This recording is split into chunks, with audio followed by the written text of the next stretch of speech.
এখন যে ভিডিওটি দেখতেছেন এটা হলো একটি হাসপাতালের। কত সুন্দর নিয়মকানুন দেখেন, কত পরিষ্কার।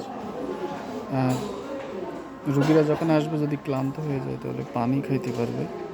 এই জন্য দেখেন পানির ফিল্টার দিয়ে রাখছে এবং এটা ফ্রি। একটা কাগজ দিয়ে রাখছে, জাস্ট এখান থেকে নিয়ে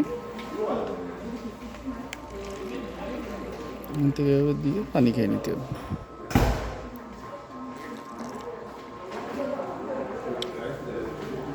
এই যে সব ডাক্তারদের লিস্ট।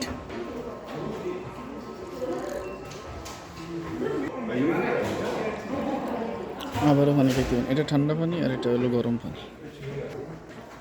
পানি খাওয়া শেষ, পলিথিনটা ভাঁজ করে এর ভিতরে ফেলাই দিলাম। দেখছেন কত সুন্দর নিয়ম। আর আমাদের দেশে পানি খাইতে পারবেন? পানি তো খাইতে পারবেনই না। আর ওয়াশরুমের যে অবস্থা, সেটা তো নোবেল পুরস্কার হবে বাংলাদেশ।